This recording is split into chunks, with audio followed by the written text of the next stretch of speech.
Yari ang mga nagapangunang impormasyon sa Panay Balita. Para sa mga headlines, province-wide Convergence Cleanup batok sa dengue kag pagbaha, pagahiwaton subong nga May 31.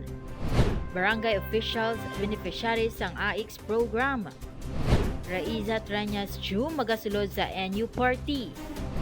Kagyari ang detalye sang aton mga headlines para ma-prevent ang pagsaka sang dengue cases kag iban pa nga waterborne diseases subong man malikawan ang pagbaha. Ginaagda sang Iloilo Provincial Government headed by Governor Arthur Defensor Jr. ang tanan nga magpasakop sa province-wide Convergence Cleanup at 4 p.m. sa Friday, May 31. The province-wide cleanup activity is in preparation for the coming rainy season where dengue and other waterborne diseases increase in number. Particular ang pag-implement sang 4S strategy that includes searching and destroying mosquito breeding sites, self-protection measures such as wearing protective clothing and using mosquito repellent, seeking early treatment and supporting fogging or spraying in hotspot areas. Also, the activity intends to clear the waterways of debris and other obstructions which may cause flash floods. Ginmention ni Defensor nga magbuylog sa province-wide Convergence Cleanup amo ang mga barangays, municipalities, schools, government agencies, private and business sectors, people's organization, cooperatives, religious organizations, and other stakeholders na gusto mag-amlig sang palibot.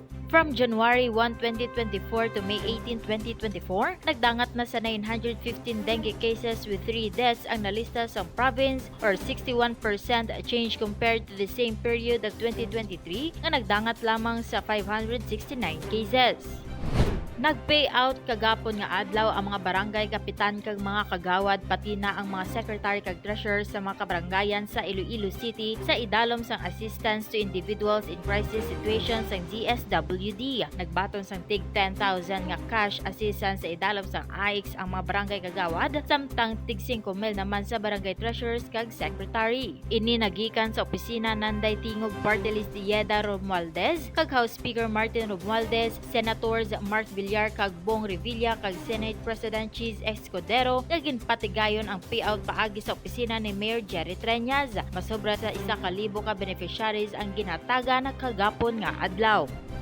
Masumpa na sa National Unity Party o kon NUP ang bata ni Mayor Raisa Trenas nga si Executive Assistant Raisa Trenas-Chu. Ini ang ginkumpirmar sang alkalde. Dugang pa ni Trenas nga bakante na karon ang spot sa partido bangod hindi na nila line up si Congresswoman Jamjam Baronda. Si Raisa Trenas-Chu unang nga gintuyo magsulod sa PFP o kon Partido Federal ng Pilipinas. Wala ini nadayon bangod suno pa kay Mayor Trenas nga may nagapamalabag diri. Kag sa wala pa mahibalaan nga rason, wala ini nakasulod sa PFP. Ginpahayag sang alkalde nga magapadalaga ng iya bata sa pagkakongresista kag schedule sini ang paghiwa sang oath-taking ceremony sa pagsulod sini sa National Unity Party.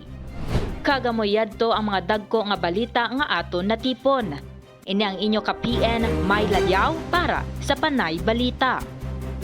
For more stories, check our website www.panaynews.net. Follow us on Facebook, Instagram, and Twitter, and subscribe to our YouTube channel.